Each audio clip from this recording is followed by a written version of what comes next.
Again, good evening. My name is Eugene Peterson. I'm the chair of the Anne Arundel County Human Relations Commission. The commission is part of the county charter that was done in 2020. So we've transitioned from being a commission that was appointed by the county executive to one that's statutorily mandated. We have one statutorial responsibility, which is to investigate allegations of housing discrimination. We have a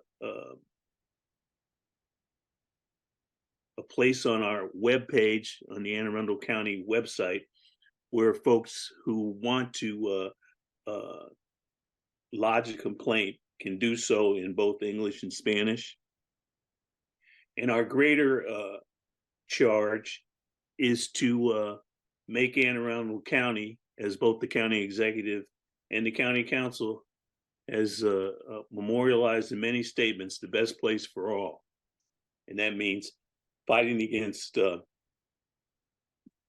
any forms of discrimination and championing diversity and inclusion and equity throughout the county. Having said that, I'd like to begin the meeting before I like to call the meeting to order at 6:07 p.m. on January 8th. And before we begin the meeting, we have a new commissioner on board, Commissioner Renee Newman. Commissioner Newman, can you introduce yourself and say a few things about yourself? Hello, everyone. Thanks for having me as part of the committee. My name is Renee Newman. I've been born and raised in Northern Anne Arundel County. I graduated from Andover High School, which is now North County High School. So I've been around for quite some time. I currently serve as Vice President of the Cedar Morris Hill Community Association. So All right. Thanks again, and I look forward to working with everyone. We look forward to having you. Thank you so much.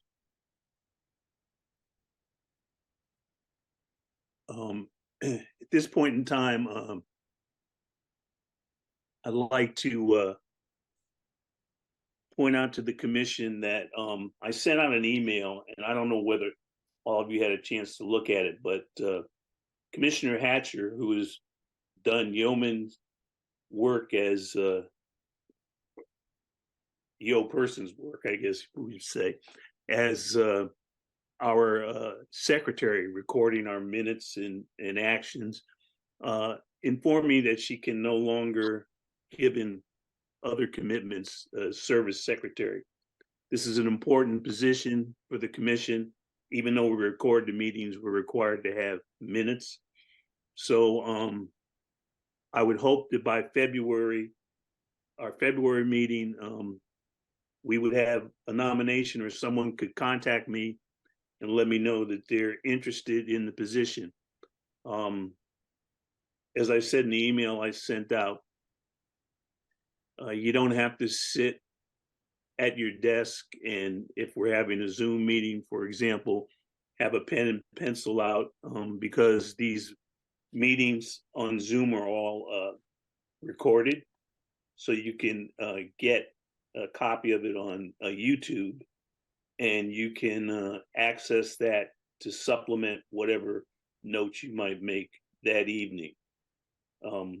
Excuse me, Eugene, but aren't they also by YouTube transcribed by YouTube if you push that right button? Yeah, well, however it happens, it happens. Well, all I'm saying is that if it's transcribed, and the secretary, all the secretary has to do is look for corrections. Okay, that's correct. Mark, I haven't found it that easy. I haven't been the secretary for over a year, but I didn't find it that easy. Okay, well, I've never been the secretary, so I bow to your wisdom. But I really appreciate the suggestion. Thank you both for those clarifying remarks. Appreciate it. Okay, I'd like to move to my thumbnail sketch, and I'll keep these notes, tells me that Commissioner Denton has not come on the meeting yet. Commissioner Hatcher told me she could not make the meeting tonight. Commissioner Apter's here, Commissioner Daydoni is here, and Commissioner Farinas is also not on the call. And everybody else is, and I believe that given the fact that we are short one commission formal nomination and approval, that we have enough folks on the call now to do business. We have a quorum. Has everybody had a chance to look at the minutes that were sent out? Mhm. Yes. Okay. I would entertain a motion to accept the November 16th, 2023 minutes with any technical corrections that would be required. Is somebody here to make? So moved. Okay, and that's Commissioner Ferris. Seconded. Seconded by Commissioner Daydoni. Correct.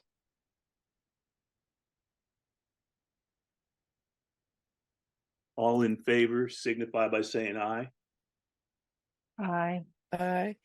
Aye. Any in opposition? Okay, we'll call this accepted unanimously with any technical correction that may be required. Okay, at this point in time, I would like to welcome Captain Ashburn from the Anne Arundel County Police Department, who will give us a presentation on 2023 year-end hate bias incidents in the county. And one of the things that Captain Ashburn will tell us is that he does not have the final numbers yet, because the final numbers will not be available until later in the year, and he can get into that. And additionally, I want to state that we have a link to that data on our webpage in the county website, so that people can come in and look at what the police department is stating about the statistical evidence of hate bias incidents in Anne Arundel County. Okay, having said all that, Captain Ashburn, you can take over and correct anything that was an error that I said. No worries. Good evening. I'm Captain Mike Ashburn with the Anne Arundel County Police Department. First off, I want to thank you for having me here tonight on behalf of the police department and Chief Howard. Obviously this is a big topic, and it's always changing for us in the department with policies and training. So quickly, I just wanted to touch base on, local law enforcement, community leaders, and the organization. We all play a critical role in responding to these hate incidents and hate crimes. The mutual goals to provide and to respond to them, to increase the increase in incidents that has brought crimes to the forefront of the training and policy priorities. Our department policy states that any hate bias incident or crime that is reported will have a supervisor respond to the scene and always talk to the victim. And then it's up to the district commander and our detective units to follow up with the victim after the fact as the investigation goes forward. Something else I wanted to touch on real quick this year. Chief Alwade, as a part of our in-service training this year, made it mandatory for every officer in the department to go to the National Museum of African American History and Culture down in Washington, D.C. That was a lot of great feedback on that from everybody in the department. It was an eye-opener for a lot of people as well, taking a tour through there and seeing actually what has happened throughout history. So I just wanted to start with that before I got into the numbers. This year, for 2023, just real quick to touch on, the hate bias incidents that we had last year were driven by race and ethnicity. They came in written, verbal, or electronic form and took place at residences. Most of the victims and suspects were white males, and Northern District had the most reported hate bias incidences in 2023. With that being said, we do have a final number for reported incidents in the county. So total incidents reported in the county last year was 204. We found some incidents that after vetting again and going back through with our checks and balances, they found the only number I can't give them that's not been validated totally yet is what will be reported to the state. With that being said as well, off of those 204 incidents that were reported, 80% of those were race and ethnicity based.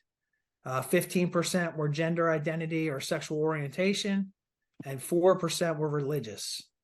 The acts and how they were, the incidents occurred was 81% were written, verbal, or electronic. 11% were graffiti or vandalism, and 3% were thefts. And then the type of premises that they occurred at were 23% of them were at a residence or a home, 14% were a highway, street, or a sidewalk, 10% were at churches, synagogues, mosques, and temples, and then 8% were within our public school system. As far as victims, 56% were male, 44% female. Again, with victims, 49% were white, 44% were black, 3% were Asian, and 4% were unknown. To flip that, as far as suspects, 67% were male, 33% were female, 61% were white suspects, 33% black, and then 6% unknown. Our districts breakdown, and Northern again was our busiest district with 68 reported incidents throughout 2023. Our Southern District had 51 reported incidents. Our Western District had 49 reported incidents, and our Eastern District had 36 reported incidents. Trends and patterns throughout the year. As you recall, in April, May, and June of last year, the Ark and Dove Presbyterian Church in Odenton had multiple vandalisms. I believe it was up to 12 incidents at the church that were not necessarily religious related, but they occurred on the property of the faith-based. But it was the Black Lives Matter signs and the LGBTQ flags that were destroyed. If you recall, they made 2 arrests in that. It was 2 brothers who were arrested and charged for both of those incidents. In May of 2023, at that same church, a different suspect was identified and arrested for destroying the LGBTQ plus flags, signs, and decorations, as well as stealing and vandalizing at the church itself. In June of 2023, we had an increase of thefts, vandalisms, burglaries at churches in the Southern District. If you recall, we had several churches that were burglarized and damage done with inside. A suspect was developed on those churches as well, and that person was ultimately charged for those crimes as well. December of 2023, which last month, the historical Black cemetery, the Saints Rest Cemetery, was burned. That's currently being investigated by the Fire Investigation, their FIB, Fire Investigation Bureau. As far as the schools, we really haven't seen any trends or patterns in the schools. We try and educate our students the best we can. In the schools, it's more of name calling and things of that nature. We're not seeing much graffiti or vandalism or anything like that in our schools. We like to say that, our SROs in the schools are the mentors. We're other resources in the county. Now that Dr. Riddell has let the Lunch Buddy program get back into effect in the schools, we've been using that to our advantage to try and get into the schools. And then our youth engagement section has also, over at Meade High School, we have now, since COVID is over, we have the Minority Youth Advisory Council back up and running again. We've been doing that for about 2 months now at Meade High School with a lot of great feedback from the kids over there at the school. So that's been a work in progress. We'd like to expand that out to several other high schools. Once we get the Meade up and rolling to where we feel comfortable, but we want to get that into several other schools in the county as well. Some notes that I have out of the 204 incidents documented in 2023, if the prior pattern continues, I guess only about 20% get reported to the state.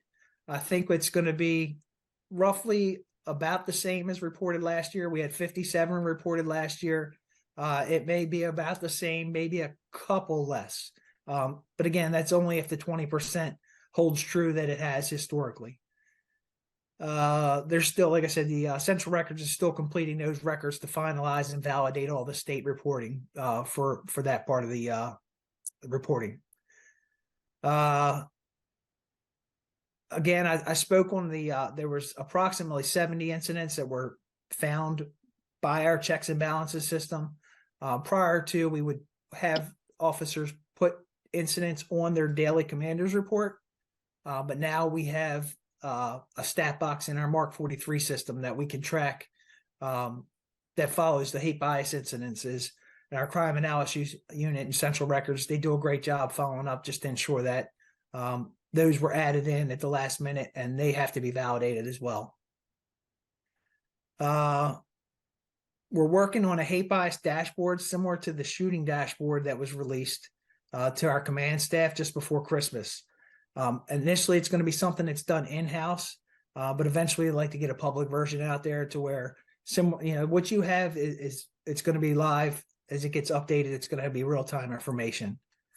Another couple things that we've done throughout the year is ASHA was involved with protecting places of worship to get our faith-based organizations in with the DOJ, trying to push the issue to, don't be afraid to call. We have to build that trust, that relationship with our communities, with our partners to make sure that they are reporting properly to us. I think with the amount of reports that we do get, I think we're getting there, but I still say that not all the incidents or crimes are being reported that should be, because people are afraid. There's 4 more protecting places of worship that are starting with our Offices of Emergency Management. Believe in February, they're going to have a 4-part, webinar. The February, March, April, and I think May will be the final one, to where that will actually be a live in-person webinar, or not a webinar, but a live in-person setting. That's all I really have at this point. I'm open to take any questions or concerns that anybody may have, and I'll do my best to answer. Well, let me start off by thanking you, Captain, for a very informative report. And I just, because we have some new commissioners and also this needs to be reinforced. Why is there a difference between what is reported to the state and what the county collects? I'm still new at this too, so I'm trying to figure that out. I'm looking at the bias-based stuff. So basically, what it seems like reading through the criteria, it's based off of perception and motivation. Mm-hmm. And something that was explained to me is, if 2 people are arguing over a parking spot and a name calling happens, we'll capture that as a hate bias incident. But the intent wasn't for the hate bias incident. It was over a parking spot. So that doesn't get reported to the state. Right. Is my understanding of the way it's been reported to me. Which, is what our Central Records and all the ladies down there do. They go through all those reports with a fine-tooth comb just to see if it does. And if it's, because they have inconclusive, they have verified, and they have unfounded. And everything that we report all 3 to the state. Thank you. Commissioner Daydoni. Thank you. have three questions. I didn't get the third one written in time, so let's see if I can get it.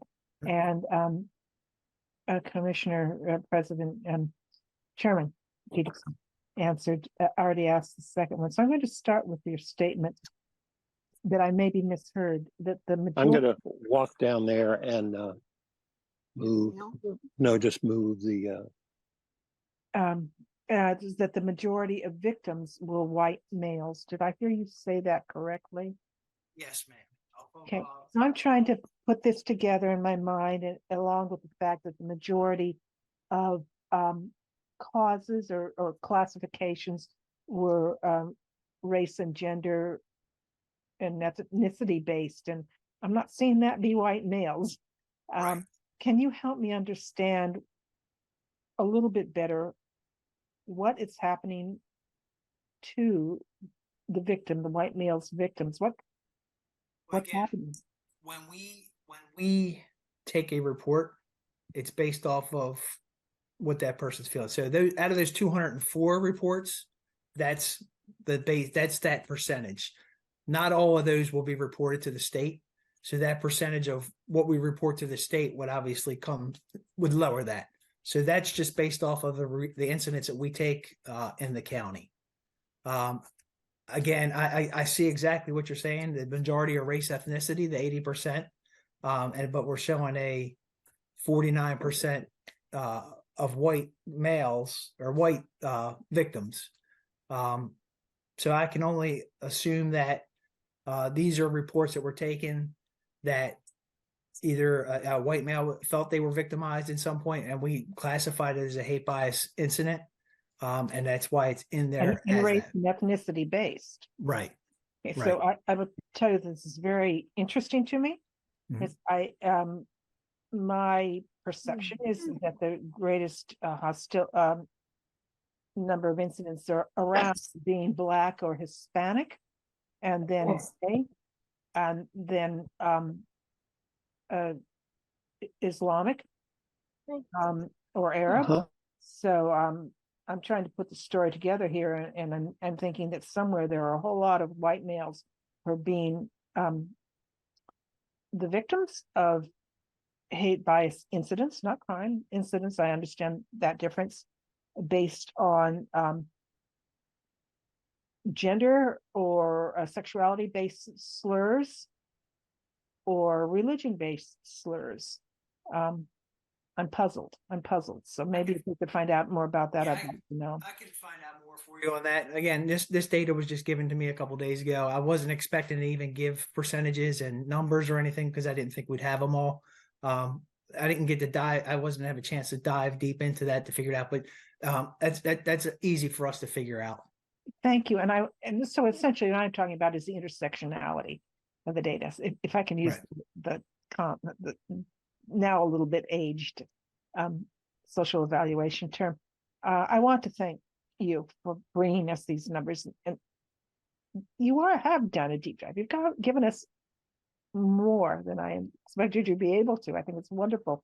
I want to turn to the question that Chairman Peterson raised about what gets reported at the state and what's the dividing line. And thank you again for the explanation that it's an analysis of intent and primary basis of the disagreement. I'll take it back one step further. I see that Dr. Gillens is with us, and you've mentioned our SROs as well. I know the school has an anti-bias policy, and that there's a lot of reporting that goes on there. And I've asked this question before, and it always slips from my mind. I apologize, but I ask it because I think if it's slipping from my mind, it's slipping from other people's minds as well. What is the feeding and filtering between the hate bias or the bias incidents that are reported within the school system, not necessarily by the SROs, but just within the school system, then when it gets into your system? So I'm actually turning that question to both you and Dr. Gillens, if I may. Yeah, so the bias incident occurs in the school system. It doesn't necessarily turn into a police report. So that could be a parent saying, I want to press charges. That could be the SRO, whether it be witnessing to the situation to then they're, I can't speak as a police officer, but my understanding is now, they're obligated, I guess, to make the report, but it usually comes from, an adult, a parent, a guardian who's saying, I want to press charges based on this. So if an incident were occur in the school, it does not immediately equate to going to the police, if that makes sense. Have I captured that? Okay. And I'm going to try to reflect what you've said to make sure I've understood it properly. But there is no official connection between the bias behavior system within the school and the hate bias incidents reports that go up to police. But there is a pathway that can take an incident into both systems. And that pathway is if the victim of a bias incident in the school, either the victim themselves or more likely an SRO who was involved or a parent who was involved, will then file a hate bias incident claim with the police department. Have I understood it properly? Yeah. And we have a process similarly, and I heard Captain talk about why is one report different than the other. So I would say that's similar in our area in the sense of because a report is filed doesn't necessarily mean after the investigation it meets, whatever the threshold is of defining, just like bullying and harassment, same thing. So I can certainly connect with that. So definitely depending on the outcome of the investigation, that then depends on kind of those next steps that happens next to the student, or maybe recommendations, or like you said, the family may say, you know what, the school has deemed this to be biased. I now want to move on, with the authorities. And by the way, I want to acknowledge that you are very deeply involved in every one of those investigations. It's a lot of work, and I appreciate what you're doing very, very much. Many of us, many people appreciate it. And finally, I was apologize. I was naive and ignorant of the problems, the vandalism at the Southern District churches. Could you say just a couple of words about that, Captain Ashburn? We had, I believe it was 4 churches in our Southern District over the last part of the, I'll get you the names here of the churches. Let me find my paper. I'm sorry. It was 4 different churches that were burglarized and also destruction. The one church had thousands of dollars of damage to the songbooks, the hymns, and everything else within the church. It was the let me see here. Okay, it was the Fowler United Methodist Church. I believe that's on Bestgate. Mm-hmm. The St. Philip's Episcopal. I believe that's on Bestgate. Yes, it is. St. Constantine and Helen Greek Orthodox Church, which I believe over on Riva Road. Correct.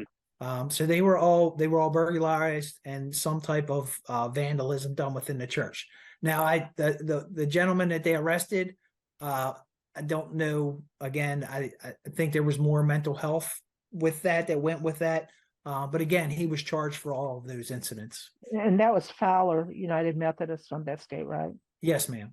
And that did make the newspaper, I recall. Yes. So those are 3 churches, all of them ethnically identifiable. Is that the commonality you've seen? 2 Black, 1 Greek. Yeah. I mean, and again, was that the intent? I don't know. Like I said, I think he had mental health issues, if I'm not mistaken. But it still doesn't take away the fact that 4 similar churches with damage, once he was inside. It wasn't like he was going to steal stuff. A few years ago, St. Philip's banners were vandalized as readily as Ark and Doves, the very same banners, and that was a mental health issue as well. It's still persisted. So thank you for the clarification, and I'm a little less sanguine towards that explanation than I had been prior to going through the St. Philip's experience. But that's just a personal expression. Thank you again, Captain Ashburn, Dr. Gillens, and Chairman Peterson for taking us into this. You're welcome. At this point in time, I too would like to thank Captain Ashburn and ask again, are there any other commissioners with questions for Captain Ashburn? Okay, hearing none, thank you again, Captain Ashburn, and we look forward to the time when the police department has developed the ability for citizens to go in and get real-time information on this, because I know there's a time lag in terms of going through the data and reporting it right now. But thank you again. We appreciate you and all that the police department is doing to make Anne Arundel County the best place for all. Okay, at this point in time, I would like to ask Dr. Gillens, and we bleeded a little bit over into her report, I think, maybe. But because of the publicity that the incident at Severna Park High School got, and some questions that commissioners had about the role of the commission when these kind of incidents happen, I thought it would be good to have Dr. Gillens come in and explain how the school district addresses these kind of issues, specifically how the school district has addressed the Severna Park High School incident, and what kinds of policies and procedures are available, and also what departments at the school district have jurisdiction over these incidents. So with that, I'll turn this over to Dr. Gillens. Thank you, Mr. Peterson. And I don't know if I'm going to answer all the questions in the order in which you stated them. So let's level the expectations here. So I'm going to start with just kind of telling the story in the timeline of this particular incident, and then I will go to kind of our processes. So on Friday, December 8th, there was a basketball game that took place between Severna Park High School and Arundel High School. Severna Park High School was the host school. It was then reported in a letter to the Severna Park High School families on December 11th discussing the incident. There was a big, lots of chatter around what was said, because the language in the letter stated that statements were made that were culturally insensitive. And there were a lot of questions around, what do you define as culturally insensitive? You know, these are teenagers just bantering, and that's what that's what teenagers do. So then the superintendent did have the opportunity at a board meeting on December 14th to address it I think the letter went out on December 14th, so forgive me of the timeline. And then a subsequent board meeting occurred. So what I'm going to do is I'm going to attempt to share my screen to share the letter that went out on December 14th. So again, the order of events: basketball game is on December 8th, a Friday. That Monday, December 11th, a letter goes home just to the Severna Park High School community. And then on December 14th, a letter from Dr. Bedell goes to the entire school district, the entire school AACPS families and employees. So I am going to just allow time for you to read, and I will slowly scroll so you have an opportunity to read. And Chanel, I can email this to you when I'm done, so you all can have record of it. I was trying to find the link for it, but I was not fast enough. Thank you, Dr. Gillens. You're welcome.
Do you all need more time to read?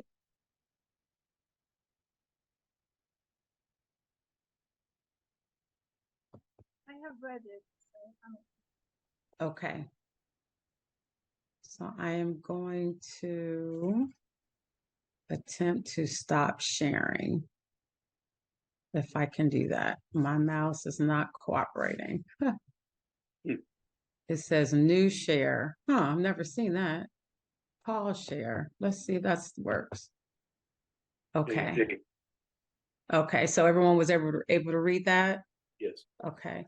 Are there any questions before I move on to the superintendent making additional remarks about the incident at a school board meeting, which would have been right before the winter break?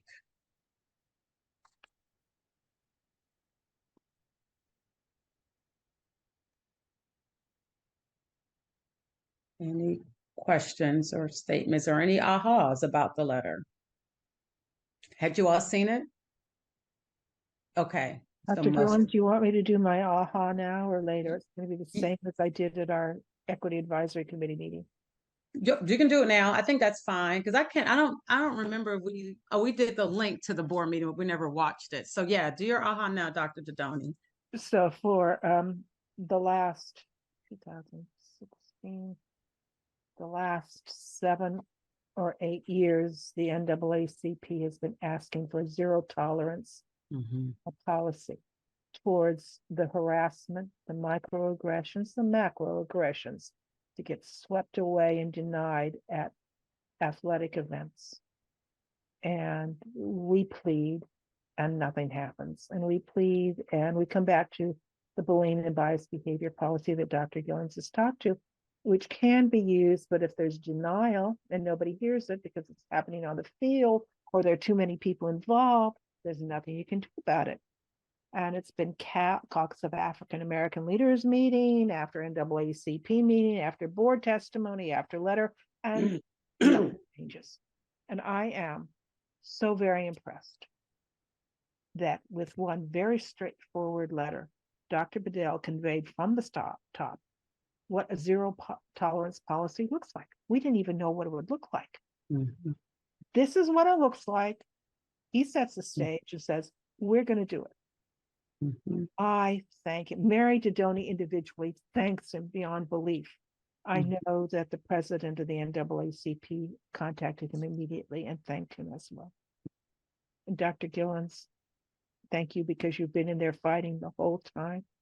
Every time when there's one of those meetings, you're there for us. Thank you. Thank you, Dr. Dodoni. Any further comments? Commissioner Ferris.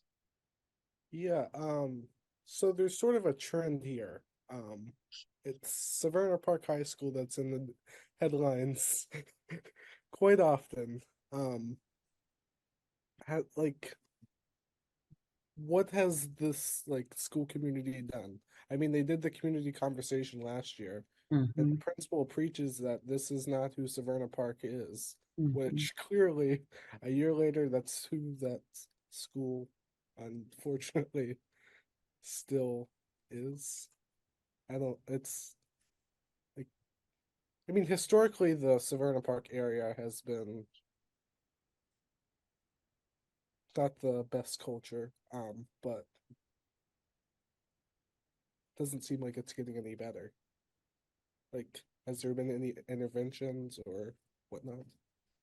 So I think your question is definitely, so I'm gonna back up just a little bit. And it's interesting to see what, I don't know if the captain is still on. So I'm gonna back up with the statement as far as, this is always happening at Severna Park. And I'm always very cautious to do this broad stroke of behavior of this entire, so of course, as a school district, representative,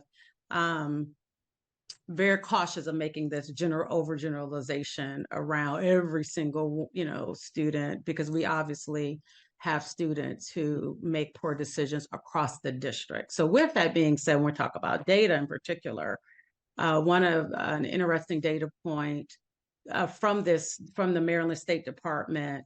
It actually isn't the zip code. It's a different zip code in our county who has the highest, number of biased behavior. So we're talking about data.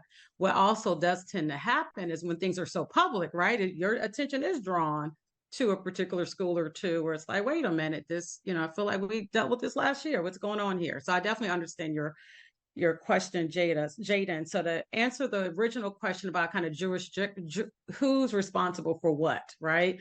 So the school system is structured in such a way in which we have what we will call the Office of School Performance, where the principal, they have a supervisor, and they also have a director. And so kind of like this hierarchy, or I shouldn't call hierarchy, or this structure, this organizational structure, there are immediate supervisors and coaches that are assigned to that school.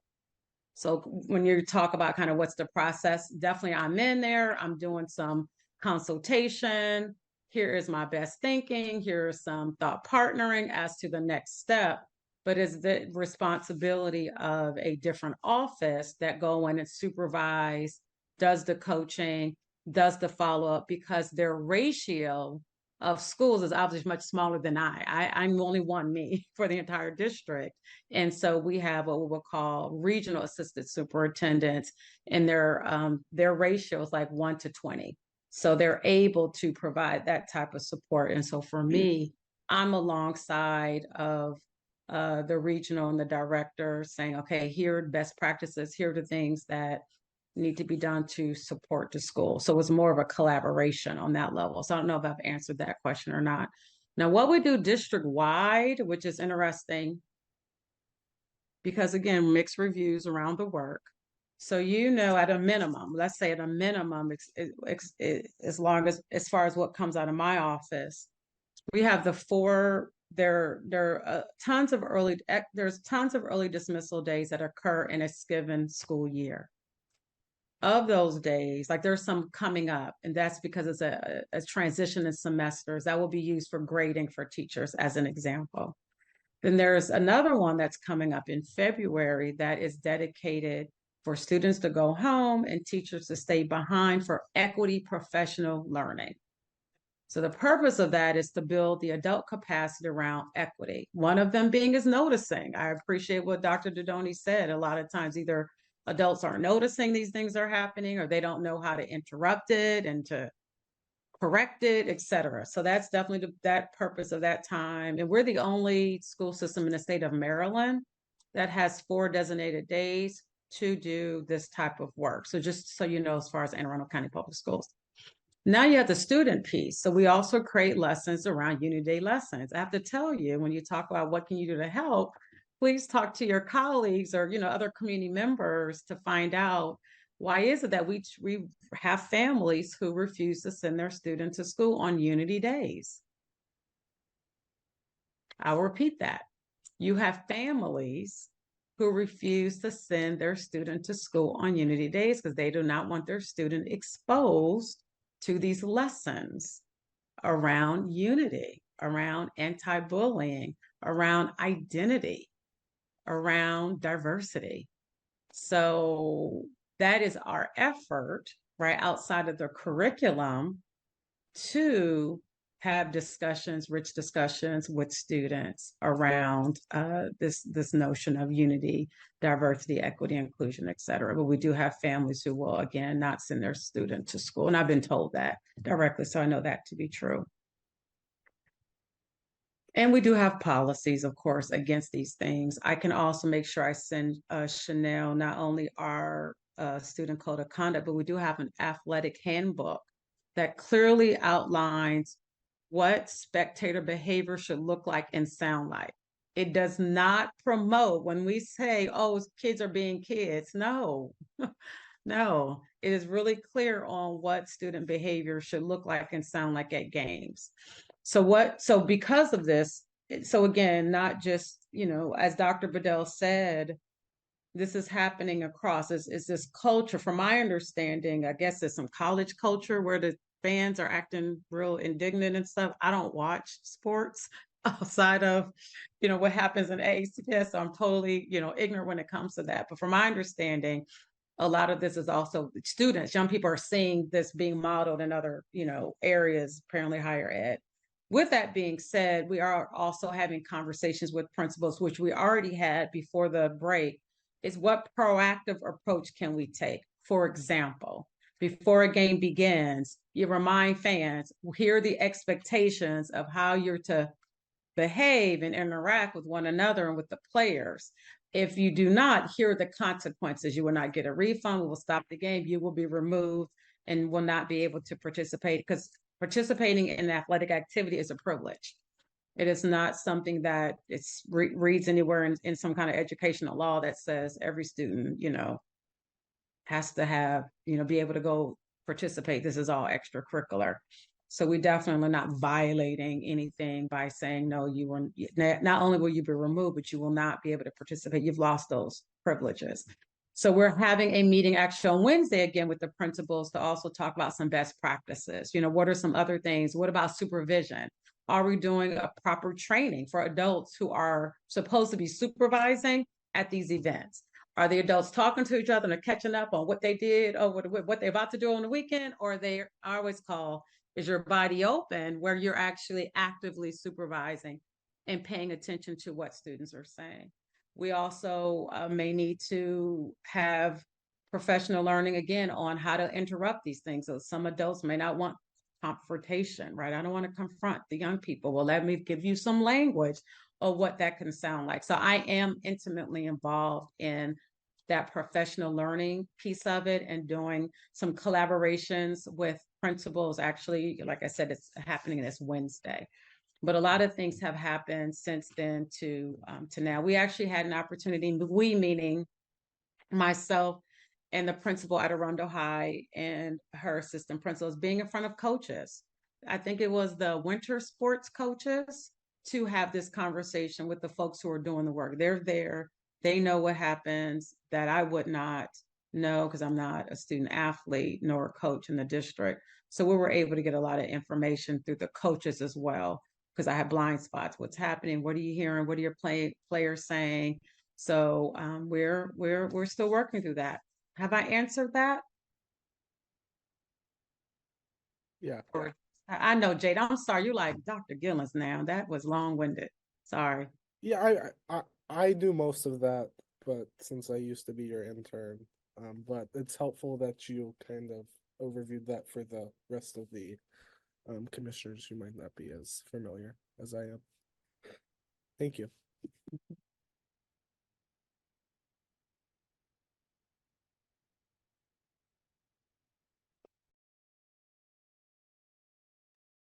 Any further questions, comments, concerns from other commissioners?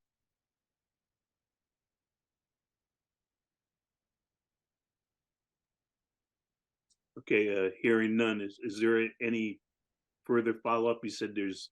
Yep. Okay. I want to follow up on, well, I'm going to first put in the chat the link to the board meeting, just so you can hear Dr. Bedell firsthand. So I'm going to put that link on there. Oops, I hope I didn't mess up the, okay, 1 second. 1 second. I did something with my mouse here. Okay, let's try that again. Okay, so what I put in the chat is I put in the link to the school board meeting where the superintendent addresses it directly. So I do think that's worthy to watch. It's about an hour and a half in the meeting, so you can just fast forward. The other thing, Mr. Peterson, you talked about is the role of the members of the Human Relations Commission. What is it that they can do? One of the things that I definitely spoke about is, having conversations in the community. If there's something going on with what we're trying to do, especially around Unity Day lessons, let us know, give us feedback. Because again, you have families who will keep their student home because they do not want their student. They say that we're indoctrinating students through these lessons. That's usually the language that I get. So with that being said, what I did put in the chat is a link to our Be Present initiative. Within the Be Present initiative, so let me just start there. So the Be Present initiative got launched mid-year last school year by Dr. Bedell. And it really was in response to fighting, right? Aggressive behaviors that were happening in schools, and this notion of just adult presence, more adult present being in schools, not, and I hate using this term right now, but it's the only term I know, policing children. It's more of a positive presence of an adult, you know, greeting kids, smiling, how you doing? We need you to go to class, etc. So that we have that. So what can the commission do? Consider being a volunteer through our Be Present, to be present, just that. So when we talk about behaviors like bias motivated behaviors, like aggressive behaviors, we know that a caring adult, especially a consistent caring adult, can help change some of the things that we're seeing, because there are lots of different root causes behind the behaviors that students do display. So on that website, to Be Present, you can also elect to be a mentor. So the superintendent did create a position that lives in my office to build a portfolio of mentors. There was a beautiful event this past Friday at one of our centers in the district, just to highlight, recognize, encourage, again, more community members to consider being a mentor. So again, there's two pathways. If you're like, I don't have time to commit to be a mentor, Be Present is definitely a pathway. It's just volunteering, coming in and out, whenever your schedule allows you to be present in a building, or like I said, the mentor program, which is more of a commitment. You'll be assigned a student, a mentee. Central office staff have mentees. So I have a mentee, and my student is a student at Annapolis High School. And so I can also say, hot off the press, that there is a partnership with the mayor's office, where the mayor is committing so many employees to, hopefully I didn't spill the beans because I know this is being televised, but I'm excited. Good information. Forgive me if I'm breaking rules. So there's a potential partnership there, again, for community folks to come into AACPS, because it takes all of us, right? It takes all of us to really be this positive presence in young people's lives. So that will be the two things I would say, Mr. Peterson, is sharing with the community what is happening, because power, your knowledge is power, right? A lot of people, they'll fill in blanks. They're not doing anything. Well, no, we're actually doing lots of stuff. And if you can share that, that's great. And then, like I said, also just being in buildings, being in there, in the school building would be helpful. Or be present at a game. You go to athletic events. We always need additional adult presence at our athletic events. So that would be great too. And there's training that goes along with it. Like, we would never just push folks in the schools without any adequate training. So that's part of it. We pay for background checks, etc. I'm very impressed with what the school district is doing. Very good presentation, Dr. Gillens. I will commit to you that we will take Dr. Bedell's letter and we will post it on our web page on the community on the county website. And any additional information that you would like posted, just send it to us, and we will. And I think some of the stuff you're already sending, we can post. So Chanel and Asha, I think we should post as much as we can from what Dr. Gillens is sending us. Probably not the hour and something of the school board meeting, but we could, I think, reference that and say that it's available for folks and where they can get it. I imagine they can get it on YouTube. Okay. Yes. Any further questions, comments, suggestions, concerns for Dr. Gillens from the commission? Okay. Well, again, thank you again, Dr. Gillens, for taking time out of your busy life and schedule to address this issue I think it's been very helpful for commissioners to understand the relationship the school district has with the community and the relationship the commission has with the school district, and how the two separate entities can reinforce positive behavior in the county. So thank you again. Okay, at this point, I'd like to refer all of you to an email that was sent out to you that had a letter and also the legislation that we're supporting that Senator Charles Sidnor from Baltimore County is introducing again. Wiretapping, electronic surveillance, fair housing testing legislation. And I was able to find a number of a few of the larger jurisdictions to send a letter out to. I'm going to work with Director Smith and see if there is a wider distribution that we can do. I think there might be, Asha, is that correct? There is. Okay, so we will work together to expand the distribution of that letter and endorsement of the legislation, and calls for others to do what is the next step I hope we will take, which is to contact our county council members. I think we're still, and maybe Director Smith will give us some feedback at her time on her report of if there's any action the county executive might be taking on this issue, and encouraging county council members and our House and Senate delegations to get behind this legislation. Because last year when it was presented, I don't think there were any sponsors for this except for Senator Sidnor. So if we want this to happen, and it should happen, because it would, I think,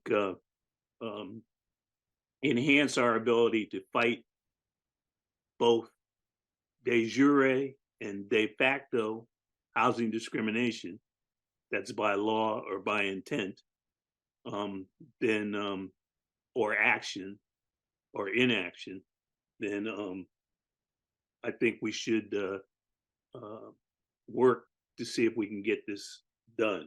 And as I said in an earlier communication to you, Senator Sidnor has also asked that the commission testify in support of this legislation, which we will do.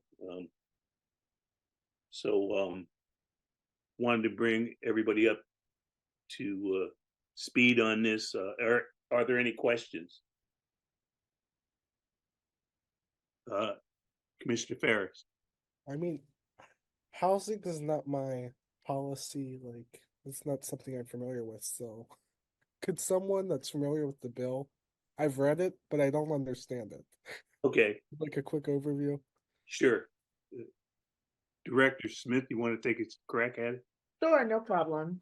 So, in terms of fair housing laws and fair housing enforcement, many jurisdictions have offices like our new Office of Equity and Human Rights, right? And one of the things that these offices are charged with is to conduct investigations of fair housing violations. So if you come to me and say, I tried to rent an apartment and I believe that I was discriminated against, I didn't get the apartment, I think it's because of X factor, okay? What the folks in offices like ours would do is then begin to investigate it. And there's sort of a standard way, you know, every case is different, but there's a sort of, there's a standard way that these cases are investigated. One of the things that we look at is tests sometimes, right? So if you say to me, I believe that they did this to me because I came with a Section 8 voucher, we could potentially send someone with a section who is fake applying for, you know, an apartment, right? someone to test the situation, and they would say that they have a Section 8 voucher like you, and see what happens when they go to the housing provider. It's not dispositive, but it can be evidentiary in a case, right? So if you say this happened to you and we have a tester who went in and the tester says this happened to them, it's evidence that this housing provider is discriminating. In many jurisdictions, so I came from New York where I've done those tests and I've investigated those cases, you can record the test, right? So you can record the interaction between the tester and the housing provider, and you can introduce that for the purpose of settling the case. You know, sometimes when a housing provider finds out that you recorded it and that you have them, you know, recorded saying these things, they'll offer to settle. They'll remedy their behavior before it even gets to a proceeding. Or you can make a probable cause finding in terms of the investigation. And so it can be a really important tool for these cases, because if not, you kind of just sometimes have a he said, she said. We also use testing outside of individual complaints, right? So we sometimes conduct testing to find out what the climate is. So in Anne Arundel County, we may get some testers to go out and test for a variety of things. Test for race discrimination, test for national origin discrimination, test for voucher-based discrimination. And they give us an idea of what the climate is like. Sometimes you can preemptively say to a housing provider, hey, you know, a tester found that you did this. And it gives them an opportunity to correct the behavior. If the issue in Anne Arundel, in Maryland, not just in Anne Arundel County, is that we cannot do those recordings. Every state has a posture with respect to wiretapping, right? So in some states, it requires both parties to consent to the recording in order for you to be able to record and use it. Maryland is such a state. And because of that, no one's going to consent to be recorded. Like if, you know, someone comes to you and says, hey, I'd like to record you, you know, while I'm conducting this test, no one's going to agree to that, or they're going to change their behavior. So what this bill proposes to do is to create a carve out. And that would say that anyone who does this kind of testing, or agencies that do this type of testing, would be permitted to deviate from our normal wiretapping law for the purpose of recording these specific types of tests.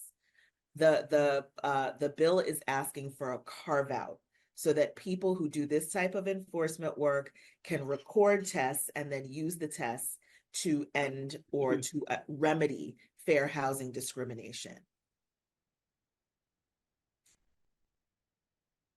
I don't know, Jaden, did that?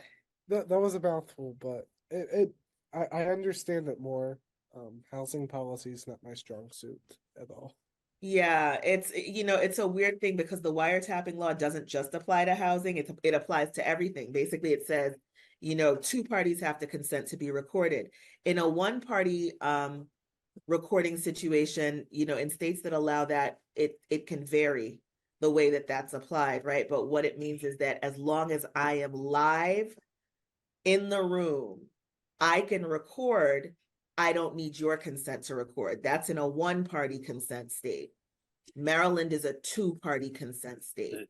And so as a result, if we're not going to change that, we have to find a carve out for the purpose of doing this type of testing.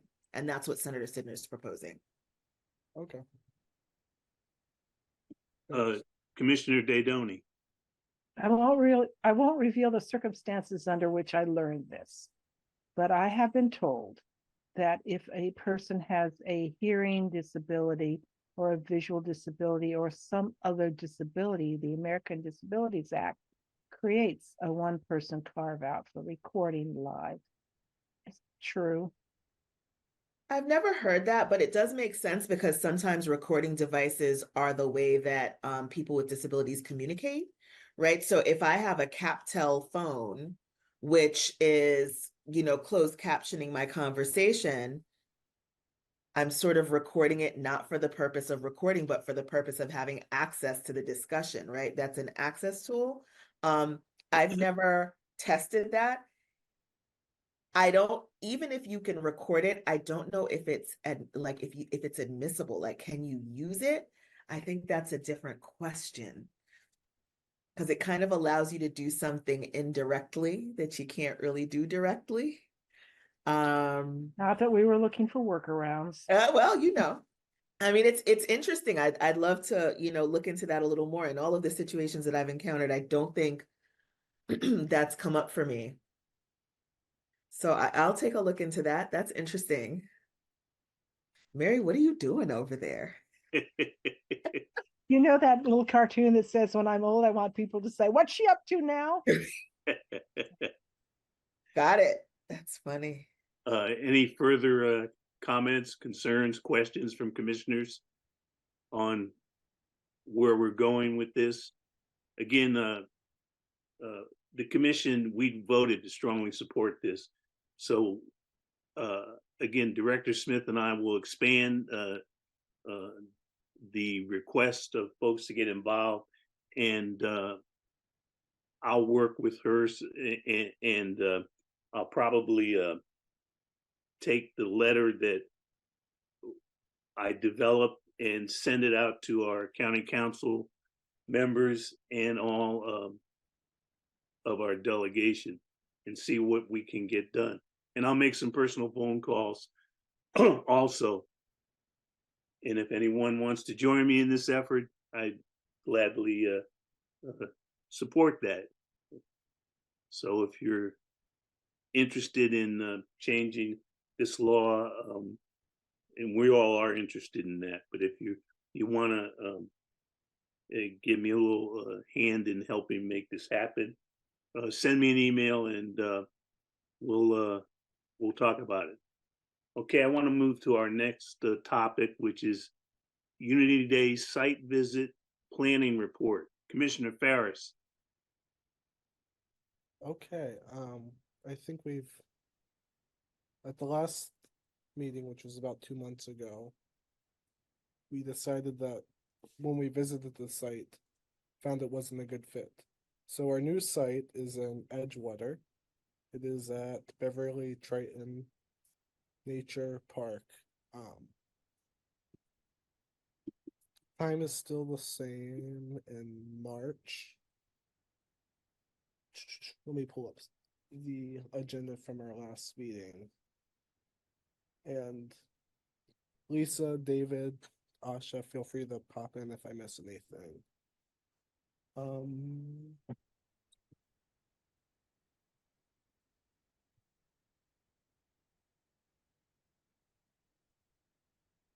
I visited the location with Chanel and Colleen today. Would that be helpful, Jade? Oh yeah, because I haven't had the time to visit that.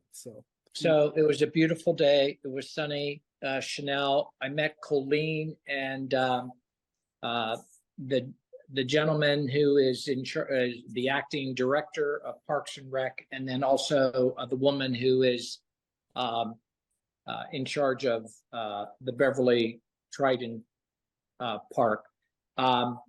We identified using Lisa's preemptive visit. We identified the location, which is close to the beach. There is a walkway that is asphalt where the podium can go. I'm going to take the pictures that I did today and sort of do a drawing as if you're looking from a satellite, and sort of lay out the program on where the donut truck can be, and where the podium is, and where the cheerleaders can be, and where the band can be, and so on and so forth. In addition, as sort of a brainstorming session, the conversation between Colleen, the park people, Chanel, and myself was, besides Unity, what is the catch the hook that will bring the students, to attend. And so we're just putting it out there.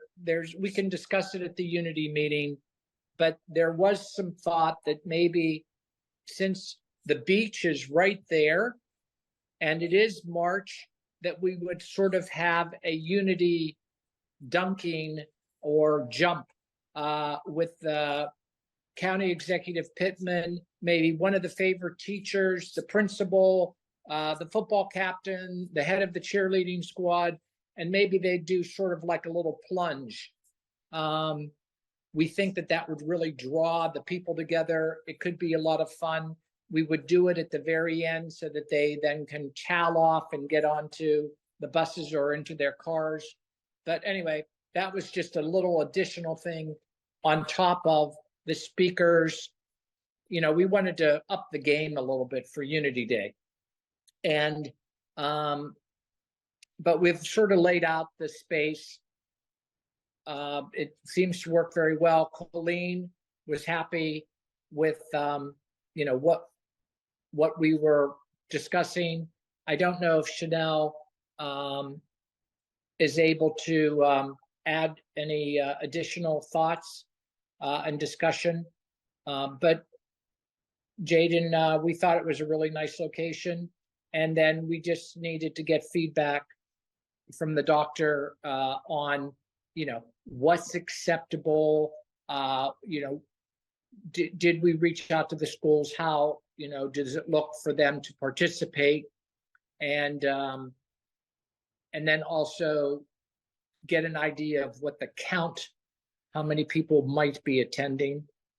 And then Colleen also suggested that we should have the volunteer firemen's booster group, do maybe some chocolate and hot coffee, nothing too exorbitant, but just to have some chocolate and hot coffee. If the weather would be like today, it would be a perfect day for Unity Day at the park. That's what I got for you. Thank you. Yeah, I think that's all we have for that. Thank you, Commissioner Michaels. Any questions from any concerns, comments from other commissioners or Dr. Gillens? Dr. Gillens, yeah. Okay, I don't see any. One thing that did happen at the last meeting, as I recall, of the Unity Day committee, is that the idea of having the games was nixed. Yeah. That's gone. Yeah. So there will be no games. There might be a plunge, which I think would be interesting, but there will be no games. The plunge is a little bit more fun than games, considering the audience. Yes. We think that the plunge, as I stated earlier, we think that could be again, we could up the game a little bit. It's not everybody. It's just, certain people. And I don't know, it sort of naturally developed because it's such a beautiful beach and it is protected. And believe it or not, today, there was a mother and two children at the beach, and the young man, who might have been, 11 years old, had his shirt off and he was running through the water and his mother was yelling at him. It was hilarious. But that's what sort of gave us the idea. Boy, wouldn't it be fun if the best, the favorite teacher, the principal, Stuart Pittman, the head cheerleader, the football player, everybody would want to come to see that. If everything works out, the weather and everything else. And of course, we have to get approval from Dr. Gillens, and there's probably going to have to be paperwork signed off on and all that kind of stuff. But boy, it could make the difference to really bring unity. Missed a lot at this meeting. How y'all move from field games to a polar bear plunge? I'm like, whoa. Okay, so I got to catch up, y'all. All righty. I think there's a meeting Wednesday, right? Wednesday? Yeah, I think it's Wednesday. Or is it tomorrow? No, I think I have it for next Monday. Next Monday, I think. Oh, Yeah. our meeting, the planning meeting is next Monday. Okay. Yeah. So. I'll make sure then I have that, because I know that that particular day conflicted with my Tuesday. equity Oh, advisory Tuesday. committee. Sorry, it's a Tuesday. Next Tuesday, the Tuesday, yeah. 16th. Okay, perfect. All righty. I have some to do. All righty. Well, Well, make sure you let Dr. Bedell know that he's we definitely want him in his swimming attire. Oh, y'all And, are pushing it. And Asha, tell the county executive he can't wear a wetsuit. This is a fiasco, and I will love to present this idea. So Yeah, Asha, Yeah. you and I would talk offline to talk We- to see what your definitely. script is. definitely, yeah. I Sounds good. will send to the committee. I can send sort of the layout, like I said, sort of just like where we all were talking about, and show you how close the beach is to the space. So it would be sort of the last thing that would happen, and that was a suggestion. So that nobody is left soaking wet, and then we go through the program. But it's sort of the last thing. How you've seen that before, where people jump off the pier and whatnot. But anyway, this is a more gradual thing. The beach is beautiful, and they would just sort of they could just jump in and jump out again, and it could really be fun. So I'll try to sketch it out and go through the program so that you have it in front of you as you're sort of presenting the idea, if that's of all helpful to you. Commissioner Daydoni? Yes, I haven't been able to participate in the Unity Day planning much, but I live a mile from Triton Beverly Beach, and I have a lot of slightly used bath towels and a big washing machine. My contribution to Unity Day is I will bring a dozen bath towels and do the laundry. Wow. Thank you. Thank you, Commissioner. Any further discussion? Well, we have an active committee full of great ideas, and it looks like the next meeting is pretty pivotal because we need to probably lock in a lot of these ideas we have so that we can say that this is how the program will actually look. And that's what I hope the next meeting will provide for us for a discussion at our February meeting, which would be the last time we would talk about this before we had the event. Okay, as all of you know, going on to our next topic, Commissioner Apter asked me to put this on the agenda. All of us were, I think, really disappointed that we couldn't become the first large diverse county in Maryland to really craft an effective affordable housing piece of legislation. So the question comes, what way forward can we take? So I thought we'd have a brief discussion about what commissioners think would be next steps.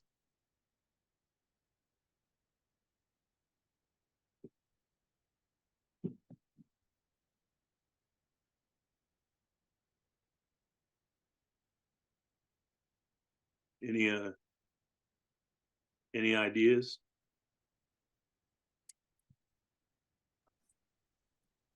Hi there, Mark. I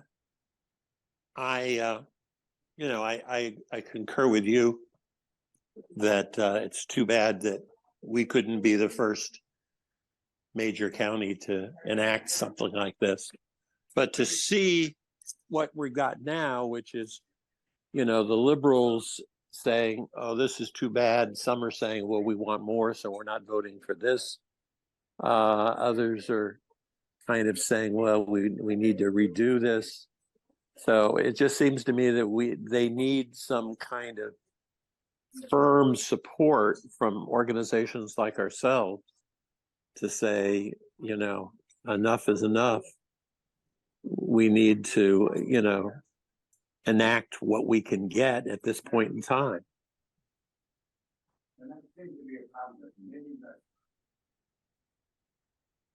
Okay,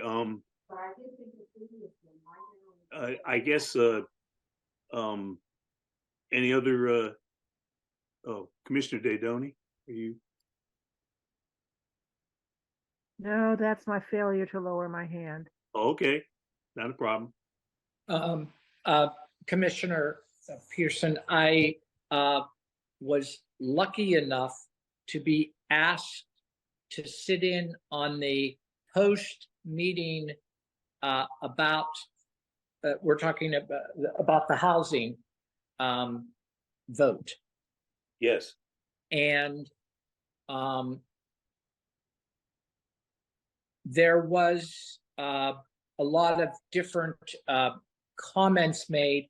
All I can tell you is that overall, the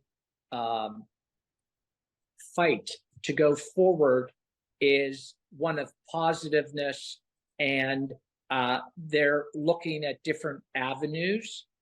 The other thing I can tell you is I just spent most of my day today in Maryland nonprofit webinar that discussed housing as one of the top issues. They discussed the governor's budget. They discussed what the governor is doing in the housing arena. They talked about programs. Let me go back to my notes quickly here. Programs to look at the rental, the tenants' rights. That was discussed today. I have meetings the rest of the week with legislative groups, a Maryland Affordable Housing Coalition. It was discussed at the benevolence group about housing. There is a new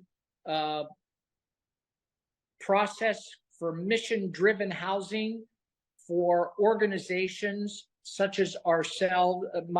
Our organization, the Chase Home Foundation, is looking with other developers because there's a new 50% affordable housing program where the state will help with 50% funding and less red tape for those organizations that have a mission-driven housing program.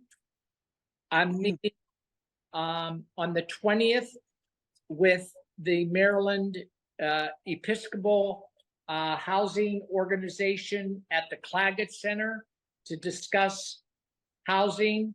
So there's a lot going on, and Stuart Pittman's name and the Anne Arundel County housing bill, that was up against the county council came up in discussion in many of the breakout sessions.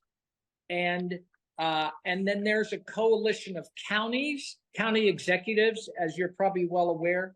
So I know that the vote was disappointing that evening, but I can tell you there's a lot of work going on behind the scenes.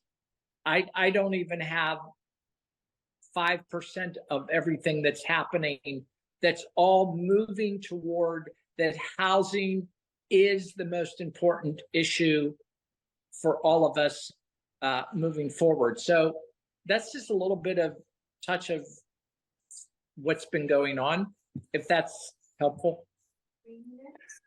That is helpful, but once again, I do not believe that it's going down a road where everybody will be at the same point.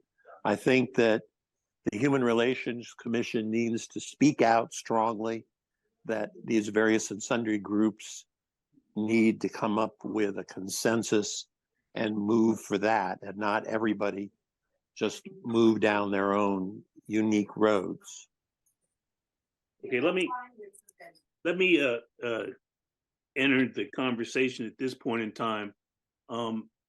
Commissioner Apter, you have a background in media relations, and I wonder if combined with Commissioner Sorrow and Commissioner Michaels, you all might come up with a drafted opinion piece that we could try to get circulated in the different newspapers, from the Gazette to the Baltimore Sun to the Washington Post. And I'm just suggesting maybe that might be a way to go. Is there any interest in that?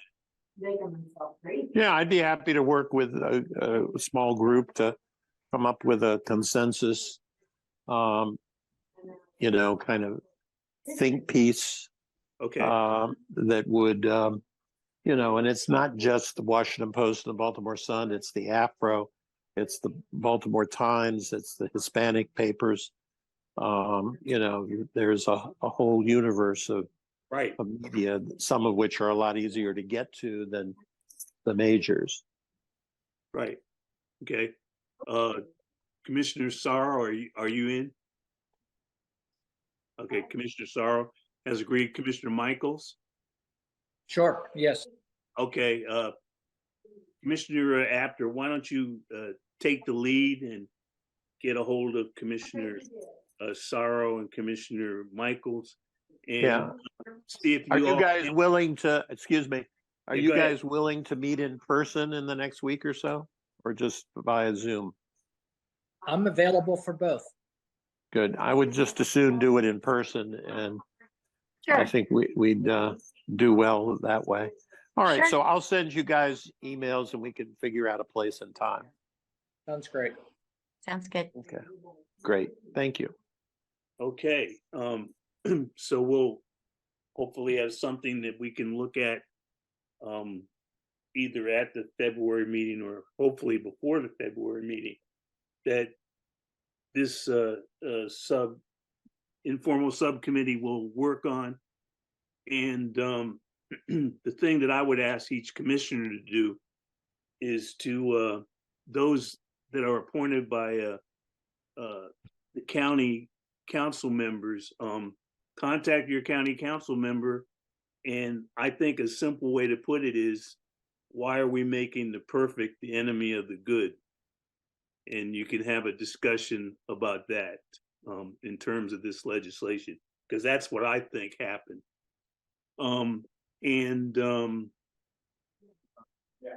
If Very everybody- good, very nicely put, Eugene. Thank you. And so why don't I leave it at that and let you each in your own way reach out and talk about how extremely disappointed we were with the vote, and hopefully see if we can change some opinions. And it's always good to know how your council member voted too, so you might want to look at that before you call them. Just a little suggestion. At this point in time, I'd like to turn to Director Smith and ask for your report. Thank you so much. And Happy New Year again, everyone. And happy Martin Luther King Jr. observance when it comes. So this is a brief update, a brief report that I'll have for you today. First, in terms of some administrative things, I just want to make the group aware that the commission's tabling materials, meaning your tablecloth and your tabletop retractable banner, are in my office. They look spectacular with your smart logo on it. So if there are events for which you'd like to sponsor a table, if there are things that you're doing as a commission and you need the tablecloth and the retractable banner, just let me know or let Chanel know, and we'll be happy to get that for you. Your bios, thanks to those of you who provided brief bios. They are up on the website. So if you go to the commission website, you'll see yours and our new commissioner, at your convenience. If you can just give us a 3-sentence bio that we can put on our website about you, that would be awesome. And welcome to you. I wanted to let you know that the Office of Equity and Human Rights has a brand spanking new investigator. We're thrilled to have her. Her name is Paulette Walker. She's going to be working with us part-time on primarily on EEO cases, but she is interested in doing some of our fair housing work. She previously worked for the State Comptroller's Office as their Director of Fair Practices. Very sharp, lots of experience. Happy to have her. I noticed, Commissioner Renee, that you unmuted. Unintentionally, maybe? Oh, okay. I thought maybe you were going to say something. All right, thanks. Okay, in terms of general, information for your consideration, the legislative session starts on Wednesday. Of course, you can be considering that in terms of the commission's strategic objectives and what it is that you want to be doing. One of the things, as I've been talking with some folks in some of our other commissions, one of the things that they're all trying to do a little bit more of is to support legislation or to provide feedback on legislation that's particularly relevant to their respective missions. So session starts on Wednesday. It's a bonanza of proposals, but I leave that information in your capable hands. Just so that you know, I met with the new chair of the Commission on Women. She is Chairperson Culp. She's lovely. I met with her a couple of weeks ago just to talk about their mission, ways that my office can support them. I also made her aware that the Human Relations Commission has some work that it's doing around unity. They're really interested in partnering. I think that they're a great strategic partner for this group, the Commission on Women. And so they've been working on some career events at schools. They're very interested in influencing and affecting young people and their lives, young women and their options. And so I'm happy. If you'd like to have her come maybe and just introduce herself to the group, I'm happy to facilitate that for you. Similarly, I met with the Secretary of the Commission on Disabilities, another really synergistic partner for this group. And their current chair is actually stepping down. They're going to have somebody new, but they have lots of things that they're interested in, especially during this legislative session, in terms of access for people with disabilities in the county and some other things. I let them know about Unity Day. They'd be interested in hearing about it. So maybe put them on your list of folks to communicate with. In terms of the county executive's office, the big push right now, as I'm sure you know, is our budget town halls. You can tell where our priorities are by where we spend our money, right? And so the county executive is really looking for everyone to be engaged in the budget process this year to understand what proposals are going to be coming forth, what the administration's priorities are, and to provide feedback. So there will be there's going to be a budget town hall in every council-manic district. And then we are having a countywide Spanish language event on February 7th. So please make your contacts and your friends, families aware of these events. And if you can attend, please attend. The county executive is really interested to see people there. And I think just as a commission, it's really important for you guys to know what his priorities are as well.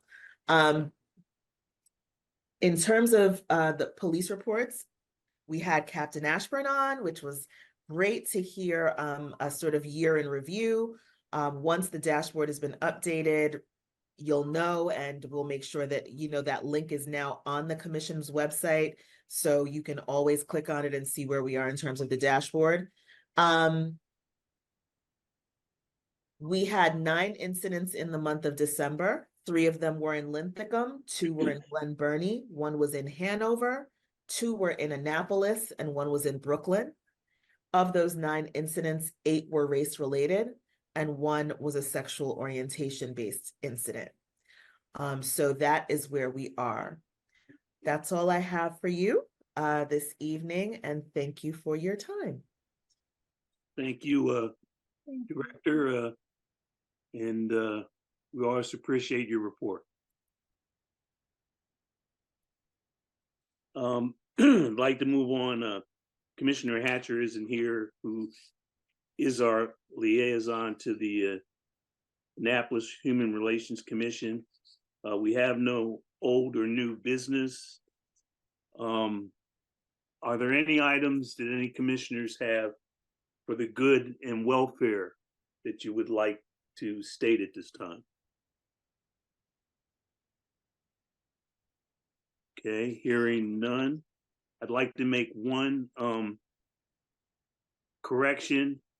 Our next meeting will be February 15th. That's the Thursday, not the 18th, which I think is a Sunday. My error.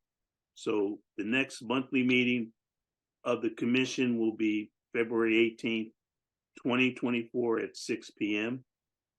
At this point in time, I entertain a motion for adjournment.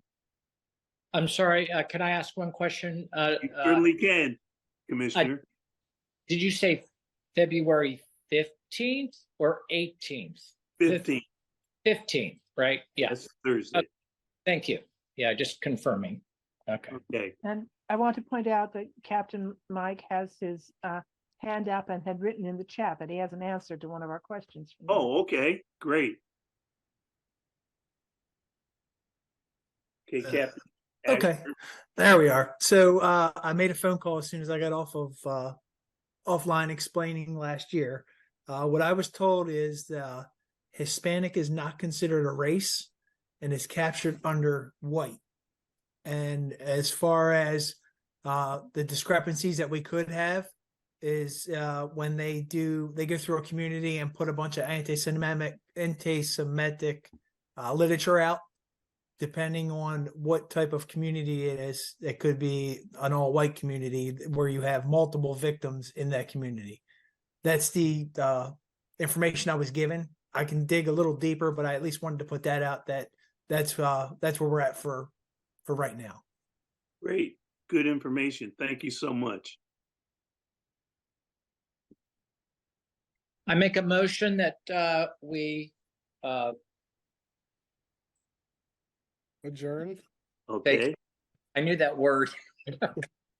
Been such a long day. Second. is there a second? Second. Okay.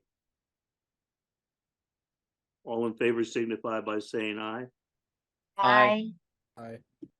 Any opposed? It's a non-debatable motion.